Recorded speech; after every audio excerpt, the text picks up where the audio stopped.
அல்லேலூயா.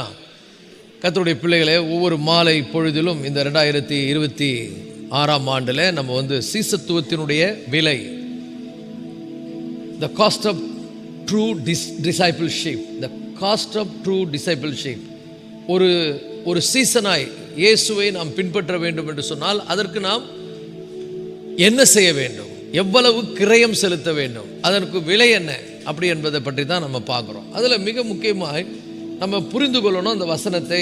அது லூக்கா எழுதின சுவிசேஷம் 14ஆம் அதிகாரத்தில் 26ஆம் வசனத்தில் இயேசு சொல்லுகிறார், யாதொருவன் என்னிடத்தில் வந்து தன் தகப்பனையும் தன் தாயையும் தன் மனைவியையும் பிள்ளைகளையும் சகோதரரையும் சகோதரிகளையும் தன் ஜீவனையும் வெறுத்து விடாவிட்டால் எனக்கு சீசனாக இருக்க மாட்டான். கவனியங்கள், ஆண்டவர் சொல்கிற அந்த வார்த்தை ரொம்ப strong word, is using very high word. அது என்ன சொல்கிறாரு, யாரோ ஒருவன் என்னை பின்பற்ற விரும்புவது ரொம்ப எளிமையாக என்னை பின்பற்ற முடியாது. என்னை பின்பற்றுவதற்கு முன்பாக அவன் என்ன பண்ணனா, அவன் உண்மையாகவே என்னை பின்பற்ற நான் தகுதியானவரா அப்படின்பதை அவன் முதல்ல அறியணும். ஒருத்தரை நம்ம ஃபாலோ பண்ணுறோன்னு சொன்னால் நாம் அவர்களை ஃபாலோ பண்ணுவதற்கு, அவர்களை பின்பற்றுவதற்கு அவர்கள் தகுதியானவர்களா என்பதை நாம் முதல்ல பார்க்கணும். அப்போது இயேசு தகுதியானவரா அப்படின்னு பார்த்தா எந்த விதத்தில் அவர் தகுதியானவர்னா, எல்லா விதத்தில் அவர் தகுதியானவர் என்பதை ஒருவர் விளங்கி கொள்ளணும். அவர் மிக நல்லவர், அவரை போல ஒருவர் இந்த உலகத்தில் இருக்கவே முடியாது. அவர் என்னுடைய பாவங்களுக்காக தம்முடைய ஜீவனை சிலுவையில் அவர் என்ன பண்ணார், பலியாக தந்தார். அவர் தனக்காக அல்ல, நமக்காகவே தன்னை என்ன பண்ணார், ஜீவபலியாய் ஒப்பு கொடுத்தார். அது மாத்திரம் இல்லை, அவருடைய போதனைகள் இந்த உலகத்தில் நம்மை செமையானவர்களாக அற்புதமானவர்களாக வாழ வைக்கிறது. அப்போ இதை புரிந்து கொண்டு இவரை நான் பின்பற்ற முடியலாமா, பின்பற்றக்கூடாதா? இயேசுவை பின்பற்றுவது சாதாரண விஷயம் இல்லை. இது ஏதோ கூட்டத்தை பார்த்து சேருகிற ஒரு நிறைய பேர் இருக்கிறாங்க, அவங்க கூட சேர்ந்துக்கலாம், இல்லை இவங்கெல்லாம் ரொம்ப நல்லா இருக்கிறாங்க அவங்க கூட சேர்ந்துக்கலாம் என்பதல்ல. உண்மையாகவே இயேசு கிறிஸ்துவை நான் பின்பற்றுவதற்கு எல்லா விதத்திலும் அவர் எப்படிப்பட்டவர் அப்படி என்பதை ஒரு மனிதன் விளங்கி கொள்வானால் அவன் ஒன்று புரிந்து கொள்வான், இந்த உலகத்தில் இருக்கிற எல்லாவற்றை விட அவர் மேலானவர்,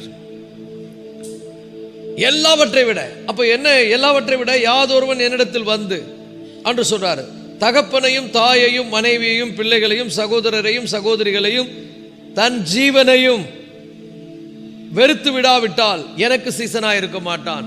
அப்போ முதல்ல ஆண்டவர் சொல்றாரு, வெறுத்து விடுவது என்பது என்னன்னா, நல்லா புரிந்து கொள்ளுங்கள். வெறுத்து விடுவதுன்னா அது பாவ வெறுப்பு அல்ல, பாவ வெறுப்பு அல்ல. அது ஒரு உன்னதமான ஒரு வெறுப்பு. அது எப்படிப்பட்டது என்று சொன்னால், முதல்ல எனக்கு இவங்க எல்லாவற்றுக்கும் மேல கிறிஸ்து தான் முதல்ல. இதையெல்லாம் எனக்கு கொடுத்தவர், இதை கொடுத்தவர் மாத்திரம் அல்ல, இதை ஆசீர்வதித்து கொடுக்கிறவர். இந்த உலகத்தில் எனக்கு ஜீவனை கொடுத்தவர் அவர், எனக்கு நல்ல குடும்பத்தை கொடுத்தவர், நல்ல சூழ்நிலைகளை கொடுத்திருக்கு. எல்லாத்தையும் இந்த உலகத்தில் நான் வருவதற்கு காரணம் அவர் தான். நான் இந்த உலகத்தில் பாவமற்றவனாய் வாழணும்னா அவர் தான் காரணம். அப்போ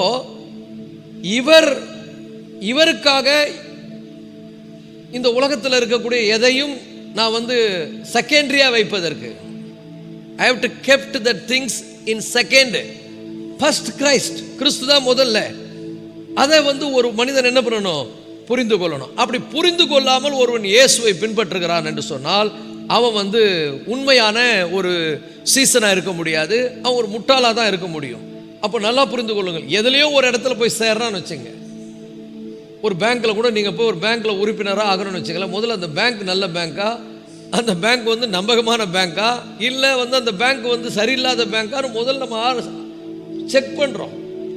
செக் பண்ணாமே போய் அதில் போய் நம்ம சேர்ந்துட்டோம். ஏதோ ஒரு குழுவில் சேர்றீங்க, அது எப்படிப்பட்டதுன்னு தெரியாமல் சேர்ந்தீங்கன்னா அதை விட முட்டாள் தானே வேற எதுவுமே இல்லை. அப்போ முதல்ல ஒரு இடத்துல நீங்கள் சேர்றீங்கன்னா இது சரியான இடம் தானா, இது சரியான காரியம் தானா அப்படி என்பதை நம்ம புரிந்து கொள்வது மிக முக்கியம். அதே மாதிரி நல்லா புரிந்து கொள்ளுங்கள், இயேசுவை பின்பற்றுவதும் அப்படிதான். இயேசுவை பின்பற்றுவது என்னன்னு சொன்னால், அவர் அவருடைய கட்டளைகள் எப்படிப்பட்டது, அவர் என்ன சொல்லியிருக்கிறார், இந்த உலகத்தில் மற்றவங்க என்ன சொல்லியிருக்கிறாங்க, எப்படி வந்தாங்க, எப்படி வாழ்ந்தாங்கன்னு கம்பேர் பண்ணி பார்த்தீங்கன்னா இயேசு தான் உண்மையான கடவுள், உண்மையான தேவன் என்பதை புரிந்து கொள்வீங்க. காலையில் கூட சொன்னேன், அவர் தான் நல்ல மேய்ப்பன். மீதி பேரெல்லாம் அவங்க என்னது, நல்ல மெய்ப்பன் கிடையாது, போலி மெய்ப்பன்.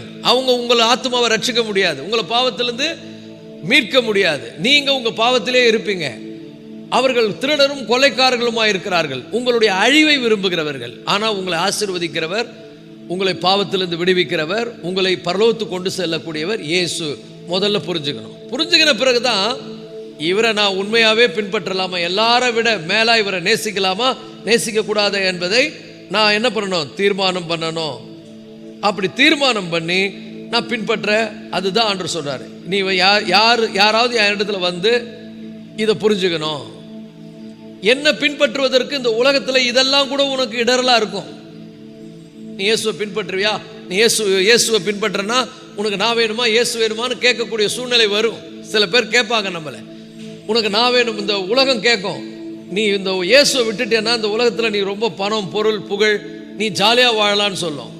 ஆனால் இயேசுவை பின்பற்றனா நல்லா புரிந்து கொள்ளுங்கள், நேர்மையாக வாழணும், பரிசுத்தமாக வாழணும். அவருடைய வழி எப்படிப்பட்டது என்று சொன்னால் செம்மையான வழி. அதுல நீதிமான்கள் இடர மாட்டாங்க, பாதகரோ என்றால் இடருவார்கள். தப்பு செய்யறவங்க அதுல என்ன பண்ணுவாங்க, இடருவாங்க. அப்ப நல்லா புரிந்து கொள்ளுங்கள், ஒவ்வொருவரும் இன்னைக்கு உலகத்தில் இருக்கிறவங்க நம்ம இதை புரிந்து கொள்ளாம அவர் என்ன பண்ணக்கூடாது, பின்பற்றவே கூடாது. அப்படி பின்பற்றுவாங்க, அவரை புரிந்து கொள்ளாம பின்பற்றுவது மிக மிக கடினம். இன்னைக்கு பார்த்தீங்கன்னா இயற்கையாகவே மனிதர்கள் எப்படி இருக்காங்க, கடின இருதயம் உள்ளவர்களாக இருக்கிறாங்க. அது மட்டும் எதிர்க்கின்றவர்களாக இருக்கிறாங்க. எப்போ பாரு மக்கள் கடின இருதயம், சண்டையிடுவது, அதுக்கப்புறம் என்ன சொல்வது, அது கீழ்ப்படியாத ஒரு நிலை. கணவன் மனைவிக்கு கீழ்ப்படிய மாட்டார், மனைவி கணவனுக்கு கீழ்ப்படிய மாட்டாங்க, பிள்ளைங்க பெற்றோருக்கு கீழ்ப்படிய மாட்டாங்க. என்னென்னமோ இந்த உலகத்தில் நடக்குது. ஆனால் அப்படிப்பட்ட ஒரு இருதயம் உள்ளவர்கள் இயேசு என்ன பண்ண முடியாது, பின்பற்றவே முடியாது. அப்போ நல்லா புரிந்து கொள்ளுங்கள், நாம அவரை பின்பற்றணும்னா சில விஷயங்களை விட்டே ஆகணும். ஆண்டவருக்கு பிடிக்காத காரியங்கள் எதெல்லாம், ஆண்டவரை பின்பற்றுவதற்கு இடையூறாக இருக்கிற காரியங்கள் எதெல்லாம் இருக்குதோ அதெல்லாம் வெறுக்கணும். முதல்ல ஆண்டவரை பின்பற்றுவதற்கு எதெல்லாம் இடையூறாக இருக்குன்னு பார்க்கணும். யாராவது ஒருவர் நீ இயேசுவை பின்பற்றினா நீ என் கூட ஃப்ரெண்டாக இருக்க முடியாது அப்படின்னு சொன்னால் நம்ம தான் முடிவு எடுக்கணும். இதில் யார் நல்லவங்கன்னு பார்க்கணும். இதில் யார் என்னை கடைசி வரைக்கும் நடத்துவாங்க, யார் என்ன முடிவு வரைக்கும் கொண்டு போவாங்கன்னு பார்க்கணும். நான் வேல்யூ பண்ணணும், வேல்யூ பண்ணி தான் அதை என்ன பண்ணணும், பின்பற்றணுமா பின்பற்றக்கூடாதா அப்படி என்பதை தீர்மானம் எடுக்க வேண்டும். அப்போ நல்லா புரிந்து கொள்ளுங்கள், அப்படி தீர்மானம் எடுக்காவிட்டால் நாம் வாழ்கின்ற வாழ்க்கை எப்படிப்பட்டதாக இருக்கும், மீனிங்லெஸ், அர்த்தமற்றதாக ஒரு வாழ்க்கையாக இருக்கும். அப்போது நல்லா புரிஞ்சுங்க, நான் இயேசுவை பின்பற்றுறேன் அப்படின்னு சொல்லிட்டு அவரை பற்றி அறியாமல், அவரை தெரிஞ்சுக்காம ஏதோ ஒரு மத கோட்பாடுகளை பின்பற்ற மாதிரி பின்பற்றினீங்கன்னா அது உண்மையான கிறிஸ்தவர்கள் கிடையாது. இன்னைக்கு நிறைய பேருக்கு கிறிஸ்தவங்களா இருக்காங்க, அது உண்மையான கிறிஸ்தவம் கிடையாது. உண்மையான கிறிஸ்தவம் என்பது எப்படிப்பட்டது, நல்லா புரிந்து கொள்ளுங்கள், நாம அவர் சொல்லுகிற கட்டளைக்கு கீழ்ப்படியணும். அப்போ அவர் சொல்றதெல்லாம் கரெக்டானு பார்த்தீங்கன்னா கரெக்டா தப்பா அப்படின்னு பார்க்கணும். அவர் சொல்றது நல்லதா கெட்டதான்னு பார்க்கணும். அப்போதான் நம்ம அவரை பின்பற்றலாமா கூடாதா என்பதை நாம் புரிந்து கொள்ள முடியும். ஒரு ஆமென் சொல்லுவோமா? ஆனால் மக்கள் எப்படி இருக்காங்க, கடின இருதயம் உள்ளவர்களாகவும் அதாவது போராட்டம் உள்ளவர்களாகவும், அது மட்டும் இல்லை அவங்க நல்லதை ஏற்றுக்கொள்ள மனம் அவர்களுக்கு இல்லாதனால நிறைய பேர் இயேசுவை என்ன பண்ணுவதில்லை, அங்கீகரிக்க, தன்னுடைய ஆண்டவராக ஏற்றுக்கொள்ள தயங்குகிறார்கள். இயேசுவை பின்பற்றினா கண்டிப்பா நீ அவருடைய கட்டளைக்கு கீழ்ப்படியணும், ஏன்னா அவர் பரிசுத்தர், ஆகையால் நீங்களும் உங்கள் நடக்கைகள் எல்லாவற்றிலும் எப்படி இருங்க, பரிசுத்தராக இருங்க. அப்போ நான் அதை செய்யணும். அப்படி செய்தால் தான் I am a true disciple. நான் உலகத்தா மாதிரியே வாழ்ந்துக்கிறேன், பெருமையும் கசப்பும் வைராக்கியமும் பகையும் விரோதத்தையும், எப்போ பாரு எரிச்சலும் கோபமும், உலக மனிதர்கள் மேலே மாம்ச இச்சையும் அருவருப்பான எண்ணங்களும் கெட்ட எண்ணங்களும் வைத்துக்கொண்டு இயேசுவை பின்பற்றவே முடியாது. அப்போ இதெல்லாம் நான் விடணும். அப்போ இயேசு சொல்றதெல்லாம் நல்லதா கெட்டதா? அப்போ இதுக்கு எதிராக யாராவது சொன்னாங்கன்னா இயேசுவை பின்பற்றாதன்னா அவங்க இயேசுவுக்கு மட்டும் விரோதிகள் இல்லைங்க, நம்ம ஆவிக்குரிய வாழ்க்கைக்கும் அவங்க டேஞ்சர்.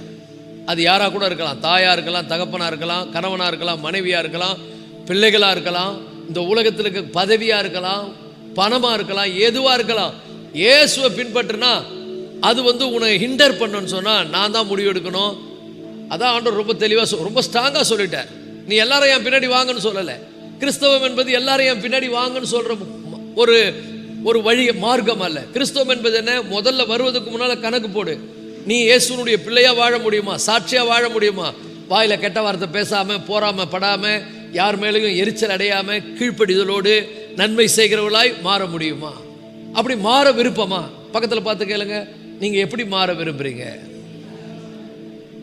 ஆமா, நான் அப்படி இருக்கணும், நான் எனக்கு எனக்குள்ள இருக்கிற பாவம் போகணும், நான் பரிசுத்தமா வாழணும் அப்படின்னா இயேசு கிட்ட பின்னாடி வா. இல்ல, நான் ரெட்ட வேஷம் போடுவேன், சர்ச்சில் வந்தா ரொம்ப பரிசுத்தவான் மாதிரி ஆக்ட் பண்ணுவேன், வெளியே போனா நான் வேற மாதிரி வாழ்வேன்னா, you are not a true disciple of Jesus Christ. நீங்கள் ஒரு உண்மையான கிறிஸ்தவர்களை, அவருடைய சீசர்களை என்ன பண்ண முடியாது? இருக்கவே முடியாது.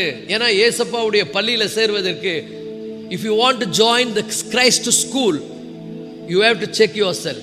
அதுக்கு சில தகுதிகள் உண்டு. அதுக்கு முதல்ல என்னன்னா தாழ்மை. ஆமா, இந்த உலகத்தில் என்னால் பரிசுத்தமாக வாழ முடியலை, இந்த உலகம் எனக்கு சொல்லி தருவதெல்லாம் கெட்டது தான், என் மனசே எனக்கு கெட்டது தான் சொல்லி தருது, சில நேரங்களில் கெட்டதை செய்ய சொல்லி தூண்டுகிறது, எனக்கு இயேசு தேவை. பக்கத்தில் பார்த்து கேளுங்க, இயேசு உனக்கு தேவையா? நீயே முடிவு பண்ணிக்க. சும்மா குருட்டு வாக்கா இயேசுவை பின்பற்ற முடியாது. பேரை கிறிஸ்தவ பேரை வச்சுக்கின்னு செய்யறதெல்லாம் அக்கிரமம் செய்யக்கூடாது. நீ ஒரு கிறிஸ்தவனா இருந்தா you have to follow Jesus. இயேசு எப்படிப்பட்டவர்? அவர் மிகவும் அற்புதமானவர், நல்லவர், சாந்த சொரூபி. ஸோ இதெல்லாம் நான் என்ன பண்ணணும்?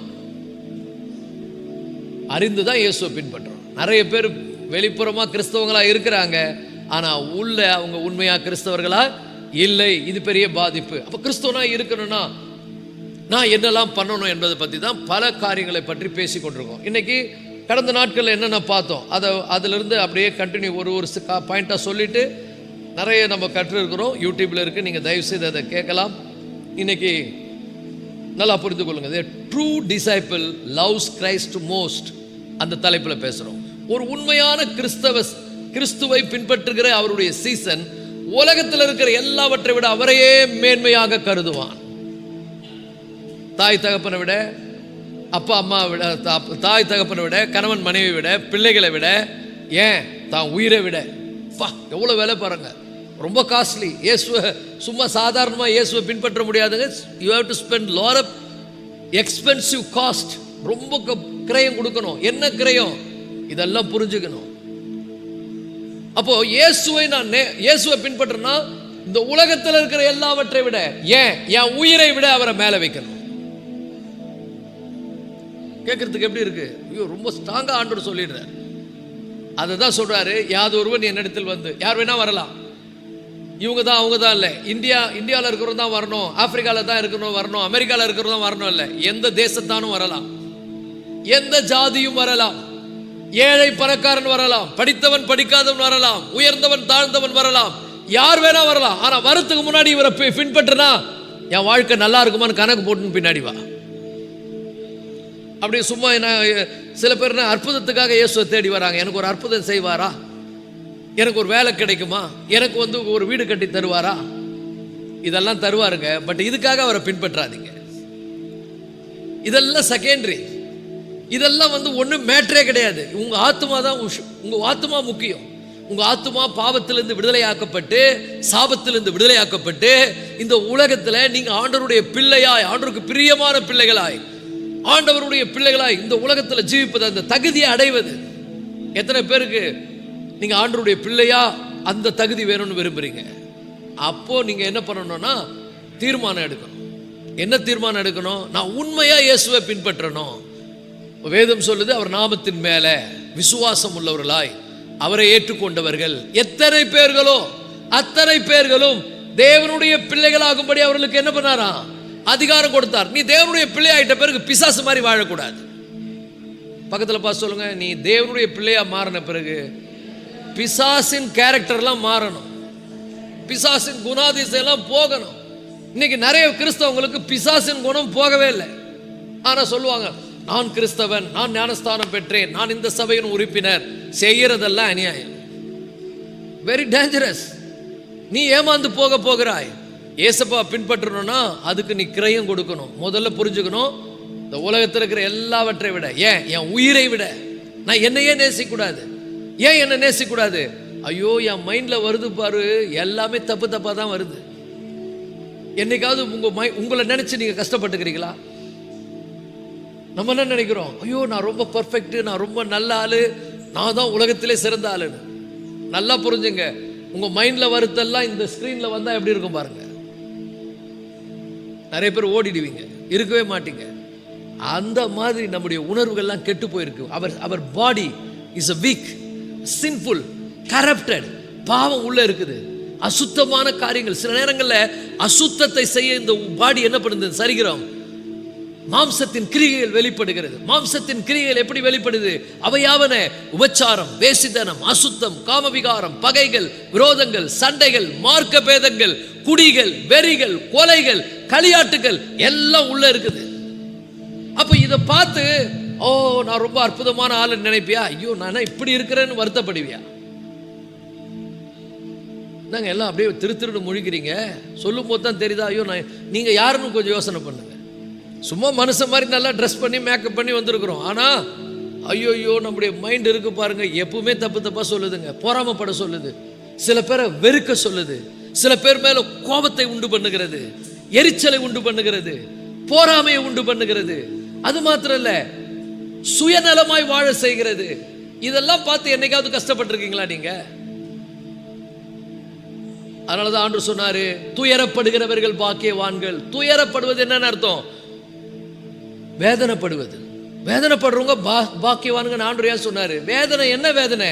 ஐயோ நான் இப்படி தப்பா இருக்கிறேனே, என் மைண்டு கரப்டடா இருக்க, ஐயோ எனக்குள்ள பாவம் இருக்குதே, நிர்பந்தமான மனுஷன் நான். பவுல் சொல்லுகிறார், நான் நன்மை செய்ய விருப்பம் இருக்கிறது, நன்மை செய்வதோ என்னிடத்தில் இல்லை. நான் விரும்புகிற நன்மையை செய்யாமல் விரும்பாத தீமையை செய்கிறேன். இப்படி இருக்க நான் பாவத்துக்கு அடிமையா இருக்கிறேன். இந்த பாவ அடிமைத்தனத்திலிருந்து என்னை விடுதலையாக்குவது யார்? கர்த்தராகிய இயேசு கிறிஸ்துவை ஸ்தோத்தரிக்கிறேன்.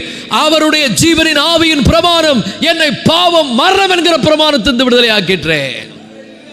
ஹல்லேலூயா. அப்போ ஒரு மனுஷனை கம்ப்ளீட்டா பாவத்திலிருந்து விடுதலை ஆக்குற ஒரு சக்தி யார்கிட்ட இருக்குன்னா இயேசு கிறிஸ்துவிடத்துல இருக்குது. இல்லைன்னா நீங்க உங்க பாவத்திலே வாழ்வீர்கள். போராமையோடும், எரிச்சலோடும், கசப்போடும், வைராக்கியத்தோடும், மாம்சத்தின் கிரியைகளோடும், அருவருப்பான எண்ணங்களோடும் உங்களுக்குள்ள அது அப்படியே மண்டி கிடக்கும், சுரந்து கொண்டே இருக்கிறது. இதை யார் இதுல இருந்து உங்களை காப்பாற்ற முடியும்? இயேசு. அப்போ நீங்க புரிஞ்சுக்கணும், நான் என்ன வெறுக்கணும். உலகத்தில் இருக்கிறவங்க எப்படிப்பட்டவங்க? நல்லது சொல்லுவாங்க, ஆனா இயேசுவை பின்பற்றுவதற்கு தடையா இருப்பாங்க. நீங்க சொல்லணும், இயேசு கிறிஸ்து அவருடைய பாதையில போவது ஒரு வெளிச்சத்தின் வாழ்க்கை வாழ்வது, இருளின் வாழ்க்கை அல்ல.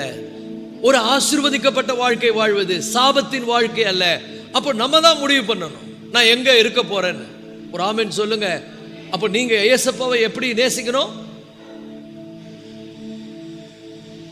எல்லாவற்றுக்கும் மேலாக நேசிக்கணும். எல்லாவற்றுக்கும் மேலனா என் உயிரை விட மேலா நேசிக்கணும். அவருக்காக என் ஜீவனையே நான் கொடுக்க தயாரா இருக்கிறேன். அப்படி சொல்றவங்க தான் இயேசு பின்னாடி வர முடியும்.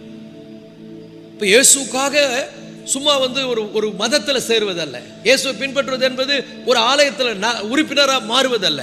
இயேசுவை பின்பற்றுவது என்பது ஏதோ ஒரு கிறிஸ்தவன் என்கிற வேஷம் போடுவதல்ல, ஒரு ஞானஸ்தானம் எடுப்பதல்ல, பேரை கிறிஸ்தவ பேரா மாத்துவதல்ல. இயேசுவை பின்பற்றுவது என்பது என்ன? ஒரு உறுதியான தீர்மானம், உறுதியான டிசிஷன். அதான் ஒரு அற்புதமான சம்பவம் நடந்தது நாகாலாந்து தேசத்துல.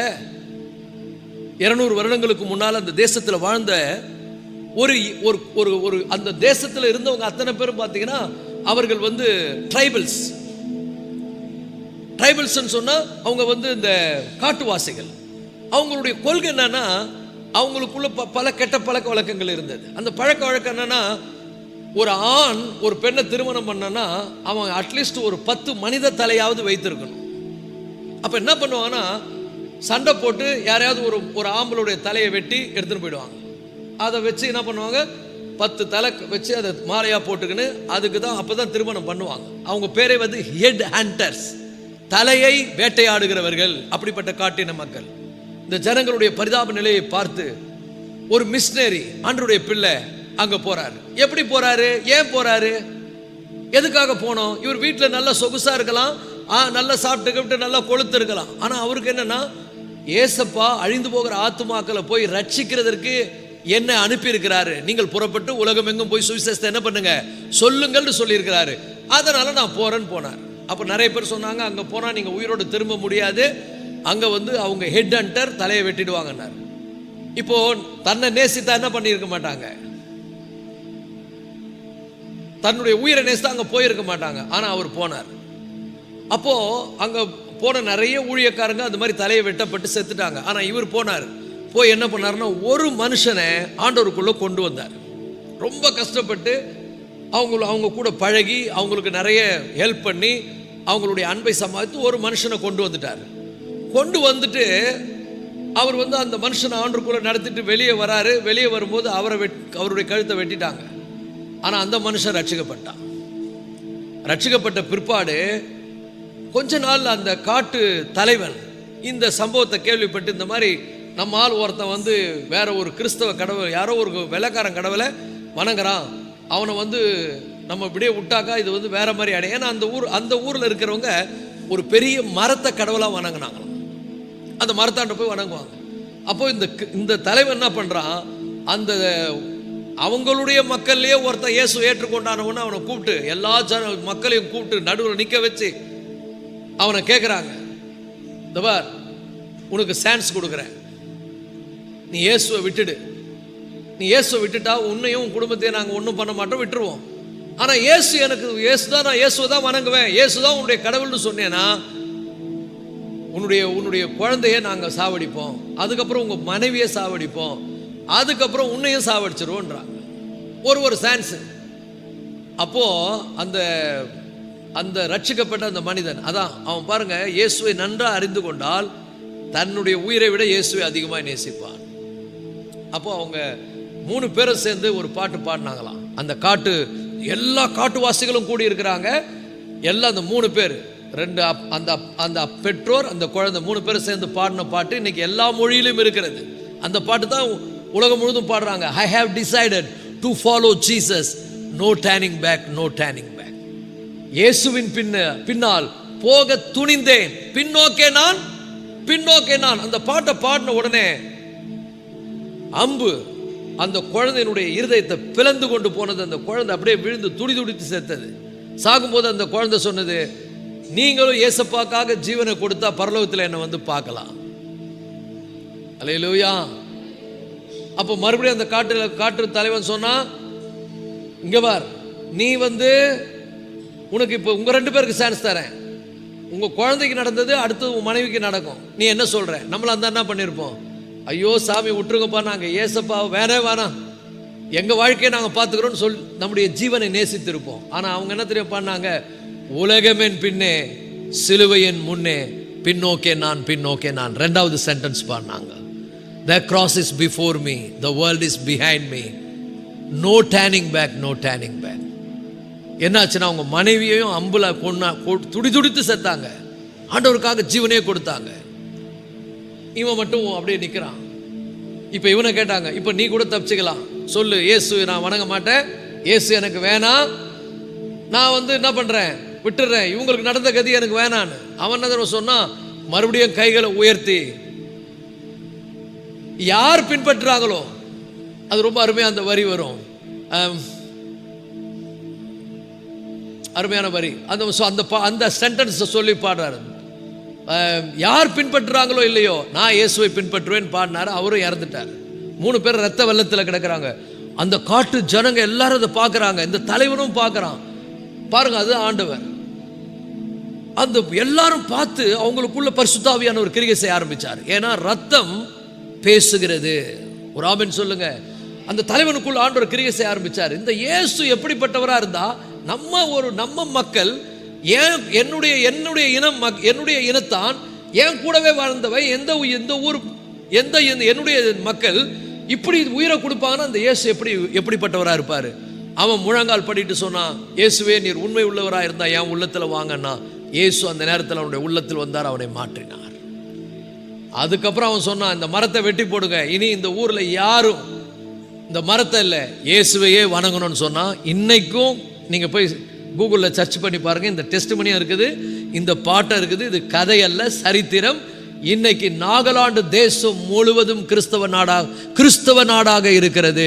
எல்லாரும் ஆண்டவருடைய பிள்ளைகளாய் மாறினார்கள். அந்த பழக்கத்தெல்லாம் விட்டாங்க. மற்றவங்களை கொலை பண்ற பழக்கம், கெட்ட எல்லாம் விட்டாச்சு. அவங்க வாழ்க்கை அற்புதமாய் மாறியது. இன்னைக்கு சொல்லுகிறேன் கர்த்தருடைய பிள்ளைகளே, இதைத்தான் ஆண்டவர் செய்வார். இது ஒரு கதை இல்லைங்க, நிறைய கதை இருக்கு. ஏகப்பட்ட கதை இல்ல, சரித்திரம். இந்த மாதிரி நிறைய சரித்திரங்கள் இருக்கிறது. ஒன்னு அல்ல, ரெண்டு அல்ல. இங்கிலாந்துல ஒரு பெரிய கிரிக்கெட் வீரர் சிடி ஸ்டாட், அவர் அந்த நாட்கள்ல, இதை கூட நீங்க கூகுள்ல சர்ச் பண்ணி பாருங்க, சிடி ஸ்டாட். அவர் ஒரு பெரிய கிரிக்கெட் வீரர், பெரிய கோடீஸ்வரன், பெரிய பணக்காரன். அவர் என்ன பண்ணார்னா, நிறைய கிரிக்கெட்ல நிறைய சம்பாதிச்சார். ஒரு நாள் வந்தது, இயேசுவினுடைய சுவிசேஷத்தை கேட்டார், வாழ்க்கை ஆண்டவருக்கு ஒப்பு கொடுத்தார்.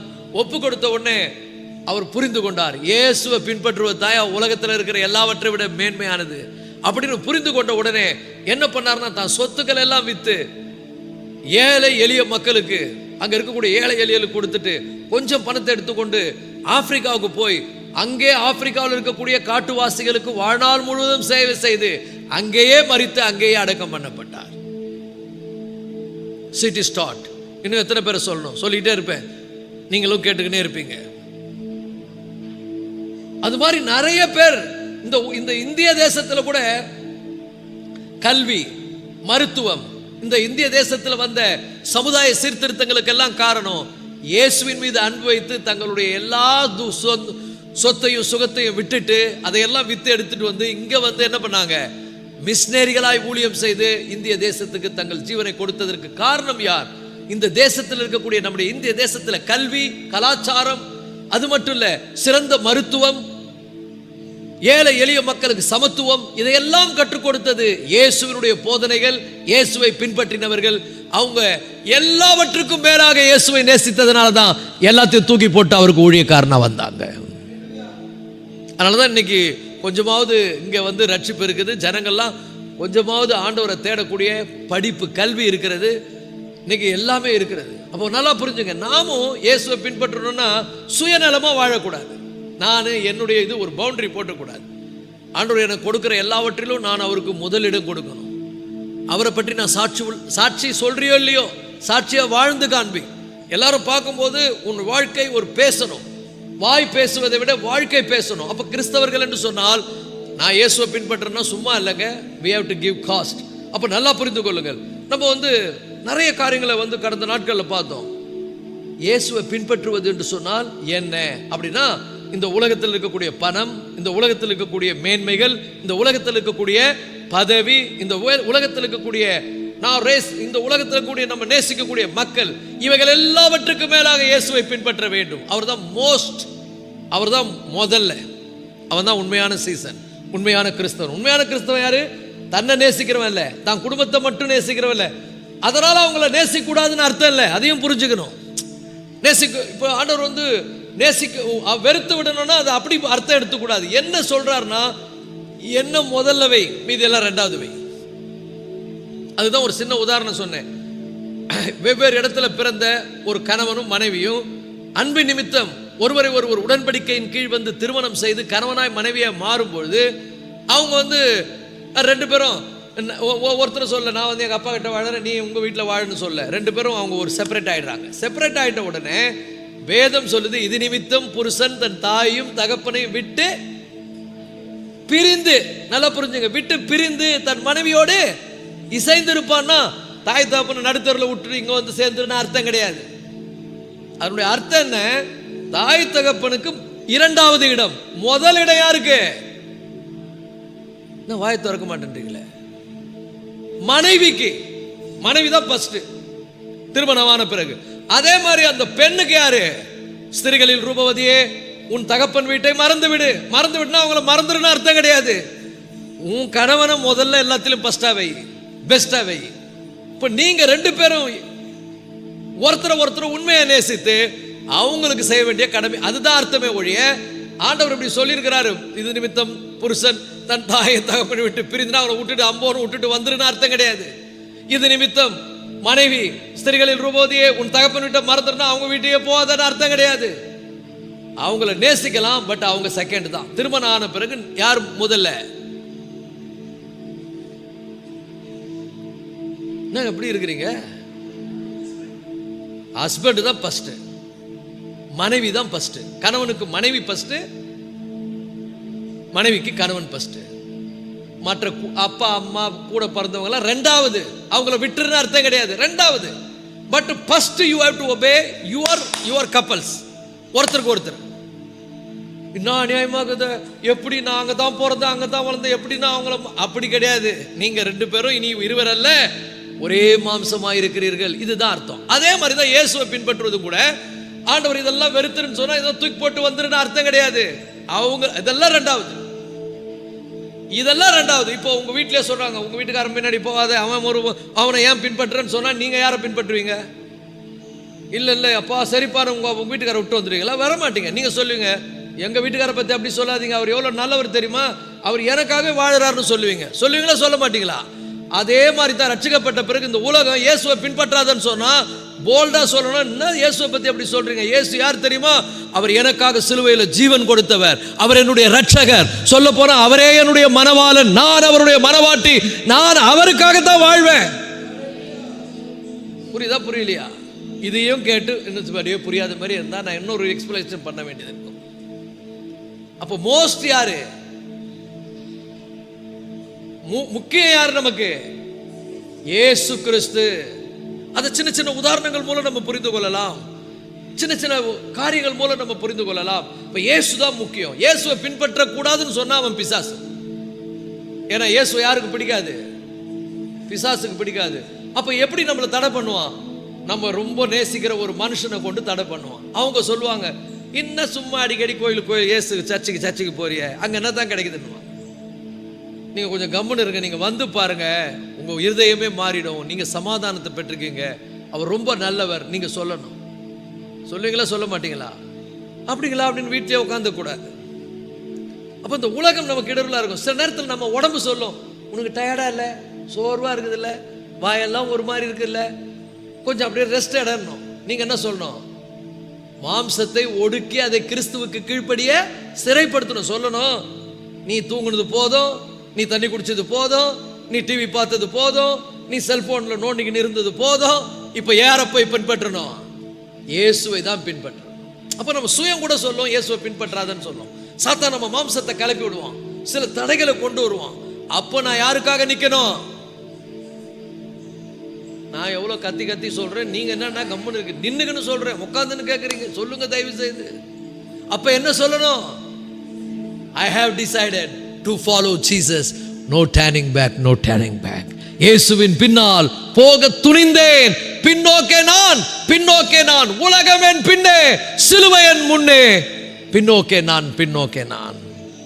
ஹல்லேலூயா, ஹல்லேலூயா. அப்ப யாரும் இந்த உலகத்துல யாரை என் பின்னாடி வரலனாலும் நான் அவர் பின்னால போய்கிட்டே இருப்பேன். ஹல்லேலூயா.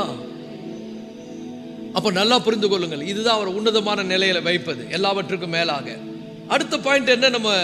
நான் எல்லாத்தையும் இப்போ உங்களுக்கு வந்து ஒரு பிக்சர் கொடுத்துட்டேன். இதுதான் வந்து கம்ப்ளீட் பிக்சர். அடுத்தது மிக முக்கியமாக இந்த உலகம், இந்த உலகத்தில் உள்ளவைகள், அது ரொம்ப இந்த உலகம், இந்த உலகத்தில் உள்ளவைகள் அன்று சொன்னார். இந்த உலகத்தில் உள்ளவைகளிலும் அன்பு கூறாதிருங்கள்.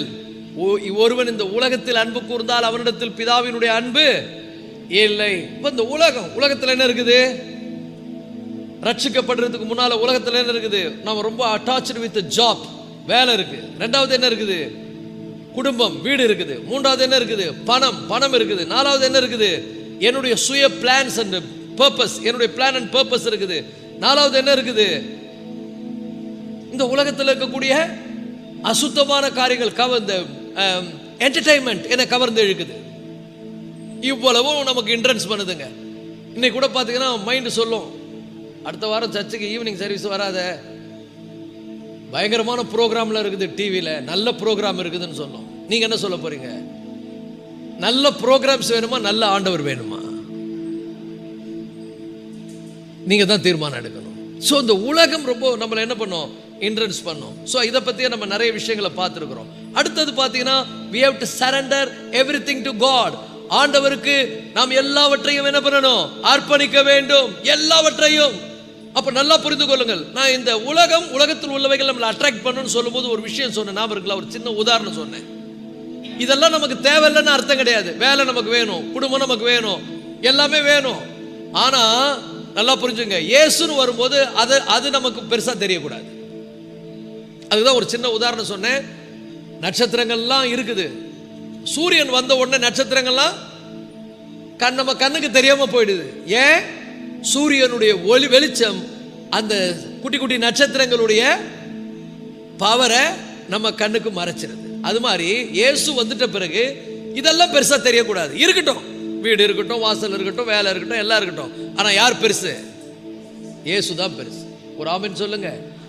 அதான் அங்க இருக்கட்டும். பணம் பெட்டியில இருக்கட்டும், இருதயத்தில் வரக்கூடாது. வேலை கண்டிப்பா தேவை இருக்கட்டும், நான் வேலைக்கு போக தான் ஆகணும். அதனால நான் ஆண்டவரை தேடாம இருக்க மாட்டேன், நான் ஆண்டவரை தேடுவேன். ஒரு ஆமென் சொல்லுவோமா? இதெல்லாம் இருக்க வேண்டிய இடத்துல இருக்கட்டும். ஆனா நான் ஆண்டவருக்கு ஃபர்ஸ்ட் ப்ரிஃபரன்ஸ் கொடுப்பேன். ஆண்டவருக்கு தான் முதலிடம். அதை நம்ம பத்தி பேசி இருக்கிறோம். அப்புறம் we have to surrender everything to God. அப்போ everything அப்படின்னு சொன்னா என்ன அர்த்தம்? அவர் தம்முடைய பார்வைக்கு நலமானபடி எனக்கு செய்யட்டும். அப்ப இந்த எவ்ரிதிங் சொல்லும்போது அதுல என்ன தெரியுமா? சில நேரத்தில் கஷ்டங்கள் வரும், சில நேரத்தில் சூழ்நிலைகள், மிக மோசமான சூழ்நிலைகள் வரும். அப்ப என்ன ஆகுன்னா நமக்குள்ள ஒரு சோர்வு வரும். நீயும் தான் சர்ச்சுக்கு போற, நீயும் தான் ஜெபம் பண்ற, உன் ஆண்டவர் உனக்கு என்ன பண்ணாருன்னு கேட்கும். கேக்குதா? இப்ப கேட்கலனாலும் இன்னைக்கு என்னைக்காவது ஒரு நாளைக்கு கேட்கும். நீயும் ஆண்டவரை தேடுறிய, உனக்கு தான் ஒண்ணுமே நடக்கலன்னு சொல்லும்போது நீங்க என்ன பண்ணுவீங்க? ஆமா இல்ல அப்படின்னு ஆமா போடக்கூடாது. நீங்க சொல்லணும், நடப்பதெல்லாம் நன்மைக்கு. எனக்கு என் தேவனுக்கு தெரியும் என்னை ஏன் இந்த சூழ்நிலையில சின்ன கஷ்டம் வந்தா சில பேருக்கு மூஞ்சி கோணைக்க பாருங்க. சின்ன துன்பம் வந்துட்டா முறுமுறுப்பாங்க. என்ன எனக்கு ஏன் அப்படி வருது, எனக்கு ஏன் அப்படி பிரச்சனை? யோபு மாதிரி இருக்கணுங்க. அல்லேலூயா. யோபு என்ன திரும்ப சொன்னாரு? கர்த்தர் கொடுத்தார், கர்த்தர் எடுக்க அனுமதித்தார், கர்த்தர் எடுத்தார். ஒரு ஆமென் சொல்லுங்க. எல்லா நன்மைக்கு, நடப்பதெல்லாம். ஒரு நாளும் கோச்ச கூடாது. ஏதோ ஒரு சின்ன பிரச்சனை வந்துருச்சு, ஆண்டவர் என்ன இப்படி கை விட்டார்னு சொல்லக்கூடாது. எனக்கு அறிவுக்கே எட்டலங்க ஏன் இப்படி நடக்குதுன்னு. ஆனா எனக்கு ஒண்ணு தெரியும், என் தேவன் நல்லவர். அப்படி சொல்லுவீங்களா? இல்ல முறுமுறுப்பீங்களா? இப்ப கூட வீட்டுக்கு போங்க, ஏதாவது ஒரு பிரச்சனை வரும், வந்த உடனே உங்க முகத்தை பாப்பார் ஆண்டவர், எப்படி ரியாக்ட் பண்றேன்னு. என்ன நீ பதில் சொல்ல போற? நீங்க சொல்லணும், அப்பா உமக்கே நன்றி. போன வருஷம்லாம் பார்த்தீங்கன்னா அவ்வளோ பிரச்சனை, அவ்வளோ போராட்டம். என் ஃப்ளஷ் மாம்சம் சொல்லுது, என்ன நீயும் தான் போதனை பண்ற, நீயும் தான் ஒரு பெரிய இதை பண்ற, அதை பண்ற, உனக்கு போய் இப்படி வந்துருச்சே. என்ன பதில் சொல்றது மாம்சத்துக்கு? இதுல பிசாசு வேற தூண்டி விடுவான்.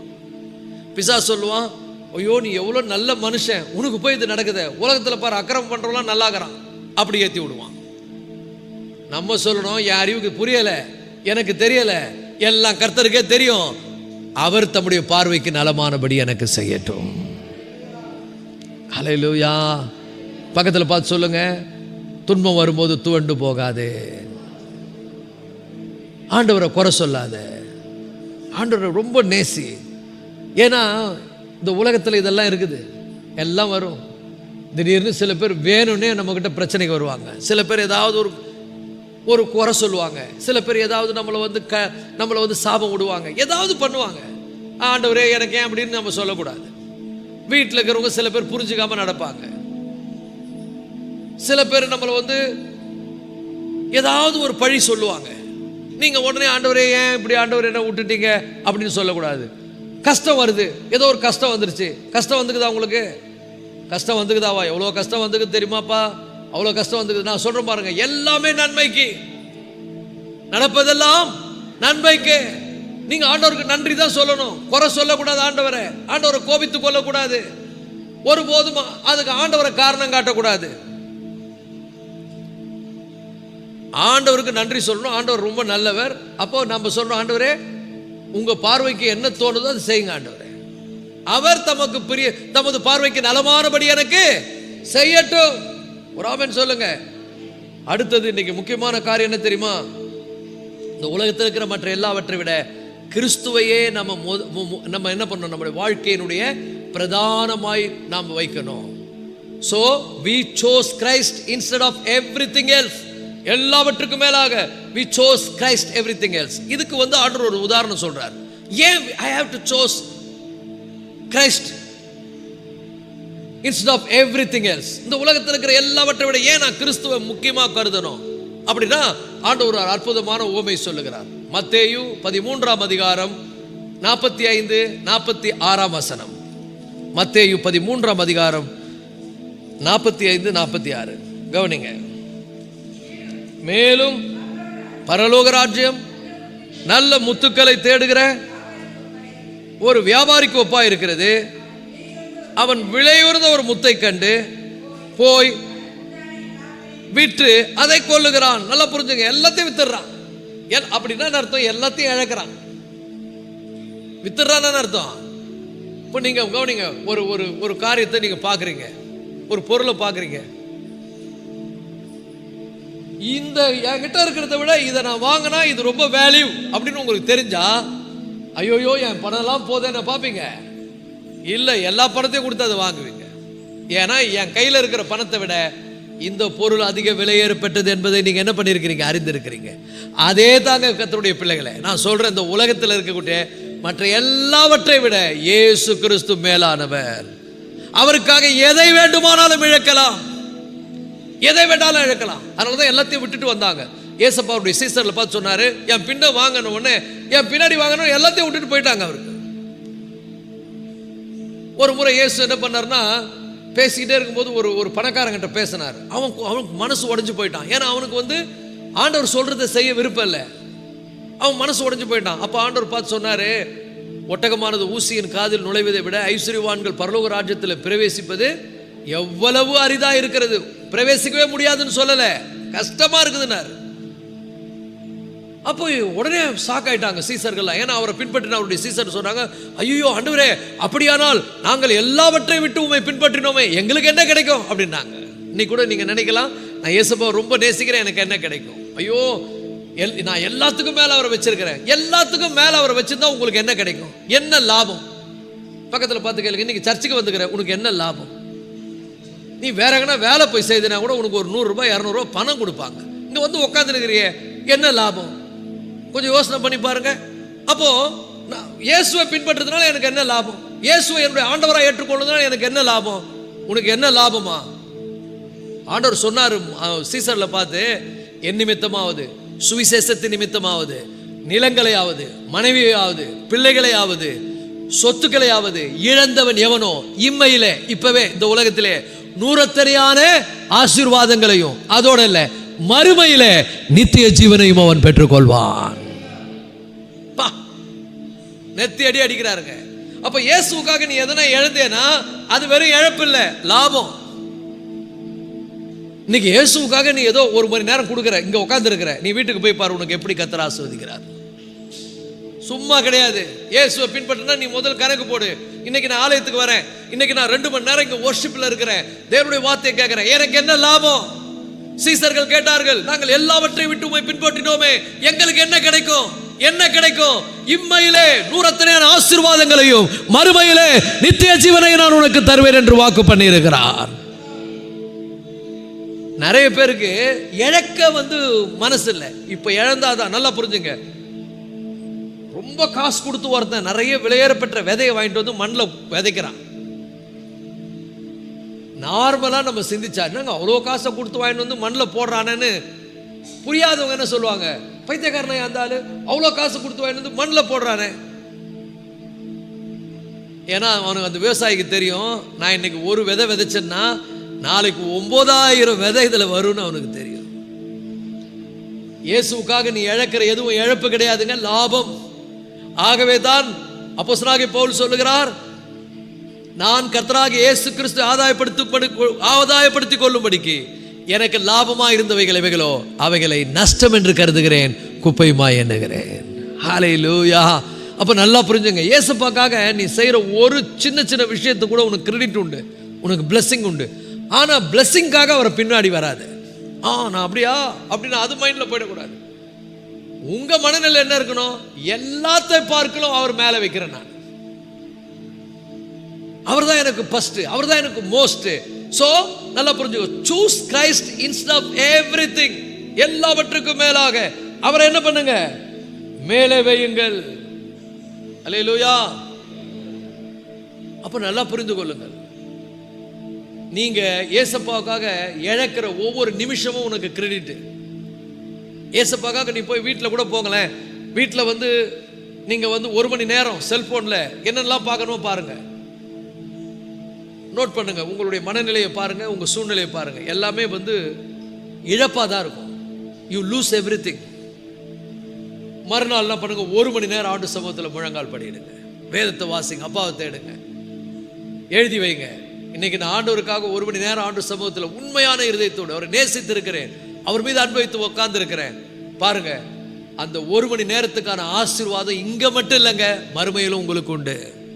இமையிலும் ஆசீர்வாதம், மறுமையிலும் கர்த்தர் உங்களை ஆசீர்வதிப்பார். உங்களுக்கு ஏற்ற நேரத்தில் அற்புதங்கள் செய்வார். இயேசுப்பான சாதாரணமா நினைச்சுக்கினியா? அவரை நீ ஆண்டவரா ஏற்றுக்கொள்வதற்கு நீ கொடுத்து வைக்கணும்.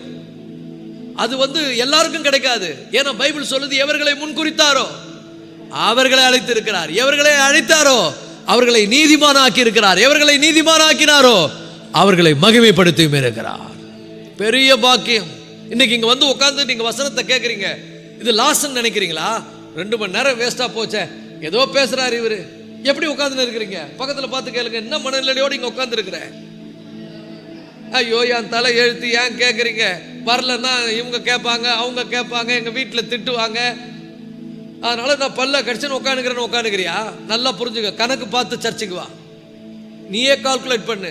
இங்கே வருவது லாபமா நஷ்டமானு தெரிஞ்சுக்க. இங்க வந்தா உனக்கு ஆசீர்வாதம் தான். இங்க வந்தா நீ வந்த மாதிரியே போக மாட்ட. இங்க வந்தேனா நீ போகும்போது வித்தியாசமா போவ. கர்த்தருடைய மகிமை உன் தலை மேல இருக்கும். பிசாசு உன்னை பார்த்து பயப்படுவான். சாபம் உன் கிட்ட வராது. சத்துருடைய வல்லமை உன்னை தொடாது. தேவனுடைய பாதுகாப்பின் கீழே, அவருடைய சிறகின் மறைவில தேவ தூதர்கள் உன்னோடு கூட இருப்பார்கள். அவருடைய சமூகம் உனக்கு முன்னா சாதாரணமா எடை போட்டுறாத. நான் என் தலை எழுத்து சர்ச்சுக்கு வரேன், நான் தலை எழுத்து பைபிளை படிக்கிறேன்னு நினைச்சேன்னா உன்னை விட முட்டாள் யாருமே கிடையாது. உன் கண்ணுக்கு தெரியாம உனக்குள்ள பெரிய மாற்றங்களை கர்த்தர் செய்து கொண்டிருப்பார். உன் எதிர்காலத்துக்கான திட்டங்களை கர்த்தர் வடிவமைத்துக் கொண்டிருப்பார்.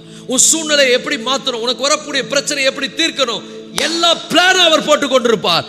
உனக்கு பின்னால எல்லா வேலை நடந்துகிட்டே இருக்கும். நீ நான் சாதாரணமா வந்து உட்கார்ந்து இருப்ப. நீ நினைச்சிருப்ப, நான் பாவம் பரிதாபம், ஏதோ வர சொன்னாங்க வந்துக்கிறேன், என் தலையெழுத்து இங்கே உட்காந்துருக்கிறேன், அவர் ஏதோ ஒன்று கத்துறாரு, ஏதோ பாடுறாங்க அப்படின்னு நினச்சிருப்பேன். அப்படி மட்டும் சாதாரண இடம் போட்டுறாத. இங்கே வர யாருமே வெறுமையாக திரும்பி போகவே மாட்டாங்க. இதெல்லாம் புரிஞ்சுங்க. ஏசப்பாக்காக நீ இழக்கிற எதுவுமே உனக்கு லாபம் கிடையாது, நஷ்டம் கிடையாதுங்க, லாபம். ஒரு ஆமென் சொல்லுங்க. பக்கத்தில் பார்த்து கேளுங்க, உனக்கு என்ன கிடைக்கும் தெரியுமா? அதெல்லாம் வார்த்தையால் வர்ணிக்க முடியாத பிளெஸிங் பரலோகத்தில் தேவன் வைத்திருக்கிறார். பூமியில ஆசீர்வாதம் இருக்குது, பரலோகத்தில் ஆசீர்வாதம் இருக்குது. அப்படிப்பட்ட ஆண்டவரை நீ தேடாம இருக்கலாமா? அப்படிப்பட்ட ஆண்டவருக்கு உன்னை முற்றிலும் கொடுக்காம இருக்கலாமா? அப்படிப்பட்ட ஆண்டவரை எல்லாவற்றுக்கும் மேலாக நீ கனப்படுத்தாம இருக்கலாமா? எல்லாவற்றுக்கும் மேலாக அவரை கனப்படுத்துங்கள். எல்லாவற்றுக்கும் ஃபர்ஸ்ட் கடவுளுக்கு, ஆண்டவருக்கு தான். அதனாலதான் தாவீது எவ்வளவு பெரிய அரசன், அவனுக்கு எவ்வளவு இருந்தது. ஆனா அவன் சொல்றான், கர்த்தருடைய ஆலயத்துக்கு போவோம் வாருங்கள் என்று அவர்கள் எனக்கு சொன்ன போது நான் மன மகிழ்ச்சியாக இருந்தேன். ஹல்லேலூயா. ஆலயத்துக்கு வரும்போது எப்படி, என்ன மனநிலையோடு வந்த? கேளுங்க பக்கத்தில் பார்த்து, என்ன மனநிலையோடு இங்கே வந்திருக்கிற நீ? ஏன் கேட்குறீங்க பாஸ்டர்? நிறைய பேருக்கு தெரியலங்க, பரலோகத்துக்கு போகும்போது உனக்கு நிறைய பிளெஸிங், இந்த உலகத்திலேயே நிறைய பாதுகாப்பு, நிறைய பிளெஸிங், நிறைய ஆசீர்வாதம் உண்டு. ஒருவேளை நீ அதை அறியாமல் இருக்கலாம். பரலோகத்துக்கு போகும்போது உனக்கு சர்ப்ரைஸ் இருக்கு. அதனாலதான் வேதம் சொல்லுகிறது, தேவன் தம்மில் அன்பு கூறுகிறவர்களுக்கு ஆயத்தம் பண்ணினவைகளை கண் காணவும் இல்லை, அது மனிதனுடைய எண்ணங்களில் தோன்றவும் இல்லை. நமக்கோ தேவன் அவை தம்முடைய பரிசுத்த ஆவியினாலே வெளிப்படுத்தி இருக்கிறார். நான் சொல்லுகிறேன், கர்த்தருடைய பிள்ளைகளே, உன் கண்ணு காணாத, உன் இருதயத்தில் தோன்றாத மேன்மை மிக்க உன்னதமான ஆசீர்வாதங்களை கர்த்தர் உங்களுக்கு என்று பரலோகத்தில் ஆயத்தப்படுத்தி கொண்டிருக்கிறார். அவரை நேசிக்கிற யாரும் வெறுமையாய் போக மாட்டார்கள். லாஸ்ட் நினைக்காத. ஆலயத்துக்கு வருவது லாஸ், பைபிள் படிக்கிறது லாஸ், தேவ சமூகத்தில் முழங்கால் படிக்கிட்டு கருத்தோடு ஜெபிப்பது லாஸ் நினைக்காத. பிளெஸிங், அவரை பின்பற்றுவது உத்தம இருதயத்தோடு உணர்வோடு அவரை பின்பற்றுவது பெருத்த ஆசீர்வாதம். இம்மையில மாத்திரம் இல்ல, மறுமைக்கும் உனக்கு பெரிய பிளெஸிங்கை கர்த்தர் வைத்திருக்கிறார். ஹல்லேலூயா. ஆவிக்குரிய கண் கொண்டு பார்க்கும்போது, நீங்க தேவ சமூகத்தில் இருந்துட்டு போனீங்கன்னா உங்க மேல கர்த்தருடைய மகிமை இருக்கிறத பிசாசு கூட்டம் பார்க்கும். உங்களுக்கு தெரியாது, நீங்க சாதாரணமா போவீங்க, கர்த்தருடைய மகிமை உன் மேல இருக்கும். உனக்கு தெரியாது. நீ ஜெபம் பண்ணும்போது அந்த மகிமை உன் மேல இறங்கும். ஒரு செல்போனை நீ சார்ஜ் போடலன்னா அது டெட் ஆயிடும். நீ ஆண்டவரை தேடல, நீ ஆண்டவருக்கு முதலிடம் கொடுக்கல, ஆவிக்குரிய வாழ்க்கையில நீயும் டெட் ஆயிடுவ. become a dead man, useless ஆயிடுவ. எல்லாம் இருந்தும் ஒன்றும் பிரயோஜனம் கிடையாது. கர்த்தரை தேடுங்கள், அப்பொழுது பிழைப்பீர்கள். கர்த்தரை தேடுகிறவர்கள் ஆசீர்வதிக்கப்படுவார்கள். கர்த்தருக்கு முதலிடம் கொடுக்கிறவர்களை கர்த்தர் பிரதானமாய் ஆசீர்வதிப்பார். அவருடைய மகிமை உன்மேல் காணப்படும். உனக்கு பாக்கியமும் நன்மையும் உண்டாயிருக்கும். அல்லேலூயா. உன்னை கர்த்தர் எப்படி வைப்பார்னா அநேகருக்கு ஆசீர்வாதமா வைப்பாரு. நீ ஜீவனுள்ள நாளெல்லாம் எருசலேமுடைய வாழ்வை காண்பாய். எவ்வளவு பிளெஸிங் இருக்கு தெரியுமா? சும்மா இயேசுவை பின்பற்றுவது வந்து ஏதோ மதத்தில் சேருதுன்னு நினைச்சுக்காத. பெரிய அது கணக்கு போட்டு வா நீ. ஆனால் அவருக்கு உண்மையாக இருக்கணும், அவரை ரொம்ப அதிகமாக நேசிக்கணும், அவர் சொன்னபடி நடக்கணும். சும்மா பேர் கிறிஸ்தவனாக இருந்தால் ஒரு சுகம் கிடையாது.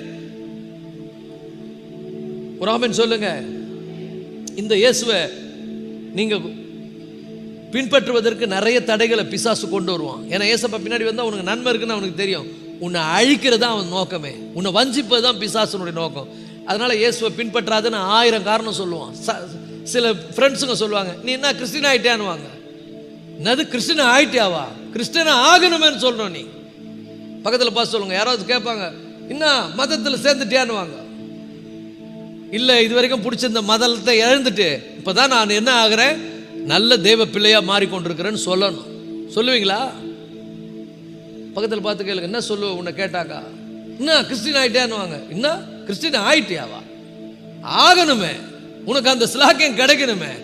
இந்த உலகத்தில் ஆண்டவர் உன்னை மேன்மைப்படுத்துவார், பரலோகத்தில் உனக்கு பெரிய காரியங்களை ஆண்டவர் ஆயத்தப்படுத்தி வைத்திருக்கிறார். எவ்வளோ பெரிய பிளெஸிங் தெரியுமா? சாதாரணமாக நினச்சிக்கிறீங்களா? அதனால தான் ஆண்டவர் சொன்னார், கணக்கு போடுறா முதல்ல அப்படின்னாரு. யாராவது ஒருத்தன் வந்து ஏதாவது ஒரு பொருளை வாங்கினா முதல்ல எத்தனை யோசிக்கிற, எத்தனை முறை யூடியூப்பில் போய் செக் பண்ணுறேன். இது என்ன சொல்கிறாங்க, ரேட்டு என்ன கொடுத்துக்கிறாங்க, எத்தனை பேர் இதை பற்றி என்ன கொடுத்துக்கிறாங்கன்னு பார்க்குறேன். உலகத்தில் போய் பாரு, இயேசுவால் ஆசீர்வதிக்கப்பட்ட மனிதனை, இயேசுவால் வாழ்க்கை மாற்றப்பட்டவர்களை வியந்து போய் விடுவீர்கள். இந்த இயேசுவை ஆண்டவராய் ரட்சகராய் நீ கண்டுபிடிக்கிறனா அது சாதாரணமானதல்ல, அது தேவனுடைய ஈவு, கர்த்தருடைய கிருபை. அல்லேலூயா. சும்மா கிறிஸ்தவனா வாழக்கூடாது, உண்மையான கிறிஸ்தவனா வாழணும். பக்கத்தில் பார்த்து சொல்லுங்க, போலி கிறிஸ்தவனா வாழக்கூடாது. சாட்சி உள்ளவனாய், ஆண்டவருக்கு பிரியமானவனாய், ஆண்டவரை அதிகமாக நேசிக்கிறவனாய், அல்லேலூயா, நீ வாழ்வாயானால் இம்மையிலும் கர்த்தர் உன்னை மேன்மைப்படுத்துவார், மறுமையிலும் உன்னை கர்த்தர் மேன்மையை வைப்பார். அல்லேலூயா. நம்ம எல்லாரும் எழுந்திருப்போம். இந்த மாலை வேளையில் ஆண்டவரை நோக்கி பார்க்குறோம். அப்பா, நீங்கள் எவ்வளவு மேன்மை மிக்கிற ஆண்டவரே, ஆனால் நான் ஆசீர்வாதத்துக்காக உங்களை பின்பற்றல ஆண்டவரே, நான் உங்களை உண்மையாக நேசிக்கிறேன் ஆண்டவரே. அப்படி சொல்லுங்க. நான் ஏதோ காரணத்துக்காக உங்களை பின்பற்றி வரலப்பா. I love you so much. Hallelujah. நீங்கள் எனக்காக ஜீவனை கொடுத்தீங்க, நீங்கள் எனக்காக இந்த பூமிக்கு மனிதனாக வந்தீங்க, எனக்காக சிலுவையில் நீங்கள் மரித்தீங்க, எனக்காக மரணத்தை ஜெயித்து உயிரோடு கூட எழுந்தீங்க. வாணாலெல்லாம் உண்மையே நான் சேவிப்பேன் ஆண்டவரே. ஹல்லேலூயா, ஹல்லேலூயா, ஹல்லேலூயா. இந்த ஆண்டவரே மாலை வேளைக்காமை ஸ்தோத்திரிக்கிற ஆண்டவரே, கர்த்தரை தெய்வமாய் கொண்ட ஜனம் பாக்கியம் உள்ளது, அவர் தமக்கு சொந்தமாய் கொண்ட ஜனம் அதை விட பாக்கியம் உள்ளது. ஹல்லேலூயா. அந்த ஆண்டவரே அப்பா, அந்த மாலை வேளையில் ஆண்டவரே நாங்கள் ஆண்டவரே எல்லாவற்றுக்கும் மேலாக உம்மை நேசிக்கிறோம் ஆண்டவரே. ஓ ஹல்லேலூயா. எல்லா கைகளை ஊற்றி ஆண்டவரே எல்லாம் சொல்லுங்க. அப்பா, நீங்க ஓப்பா எங்களை தெரிந்து கொண்டதற்காக உமக்கு நன்றி அப்பா. உங்களை ஆண்டவரா நான் அறிவதற்கு எனக்கு ஒரு வாய்ப்பு கொடுத்ததற்காக நன்றி அப்பா. ஹல்லேலூயா, ஹல்லேலூயா. ஜீவனுள்ள நாளெல்லாம் உம்மை சேவிக்கும்படி, ஜீவனுள்ள நாளெல்லாம் உம்மை பின்பற்றும்படி என் வாழ்க்கை உமக்கு கொடுக்கிறேன் ஆண்டவரே. இந்த உலகமோ இந்த உலகத்தில் உள்ளவைகளையோ எதுவுமே என்னை உம்முடைய அன்பை விட்டு பிரிக்க முடியாது ஆண்டவரே.